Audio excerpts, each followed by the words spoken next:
Hello everyone. In the first part of study of nervous system, we are going to discuss about the structure of the nerve cell or the neuron, different types of neurons, nerves and its types, and major divisions of our nervous system. So here we can see the nerve cell and this is the brain. So first of all, let us try to understand what is nervous system. As we all know, human body performs large number of functions. For example, right now, the studying and the learning both of these processes are a part of the activities which are controlled by nervous system. Some activities are directly controlled by us, whereas some of the activities are indirectly or unknowingly controlled by us. But the coordination of the known activities as well as the unknown activities, or those activities which are going in the subconscious state or without our knowledge, are indirectly controlled by the nervous system as well. So we are going to discuss about the proper functioning of nervous system. Okay, now we are going to discuss about the basic unit of nervous system known as the neuron. Neuron is also known as the nerve cell.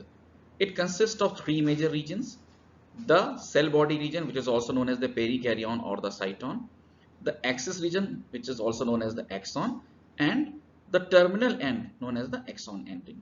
Now we will discuss about each part in detail. The cyton or the cellular part gives out large number of branches. The major branches are known as the dendrons, and the smaller branches that arise from the dendrons are known as the dendrites. The cell further consists of nucleus, other cell organelles, and peculiar type of granules known as the Nissus granules. These granules are considered to be the rudimentary ribosomes.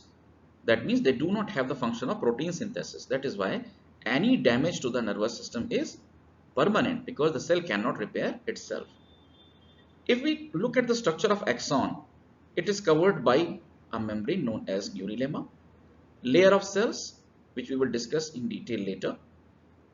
Technically, these are known as the Schwann cells. Further, it is covered by myelin sheath.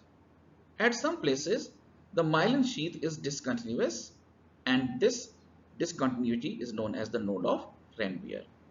The axon terminates in the axon endings, which are marked by the presence of synaptic buttons. These synaptic buttons help in formation of the synapse, which we will discuss in the forthcoming slide. The synapse helps to communicate one of the nerve cell with the other one.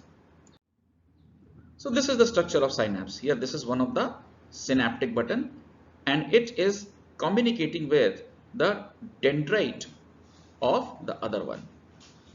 Here the gap between the synaptic button and the cup shaped structure of the other dendrite or other synaptic button is known as the synaptic cleft.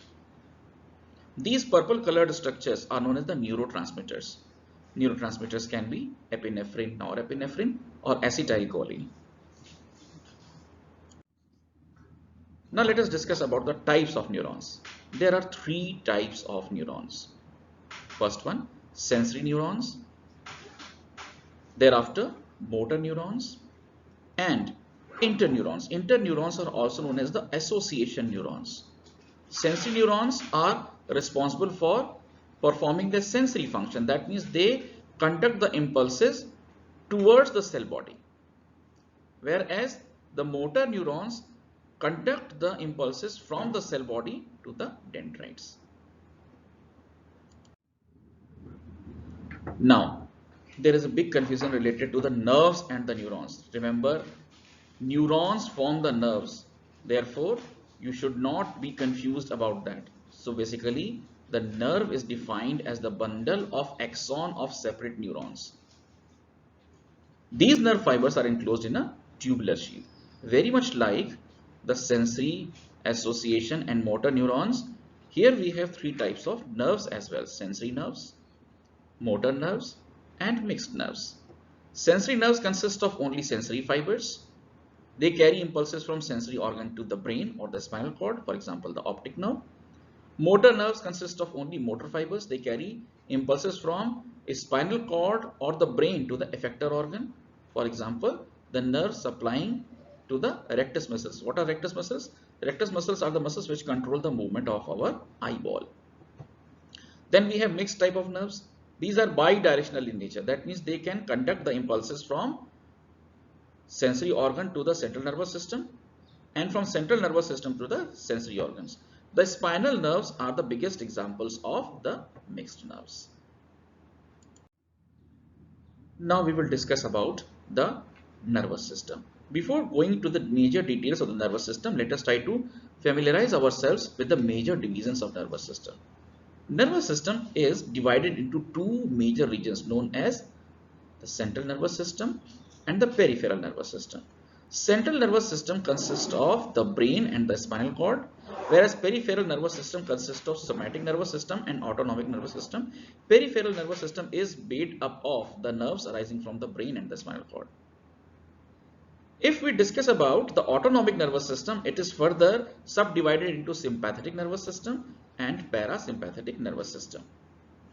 The discussion of the details of the function of each will be in the forthcoming presentations.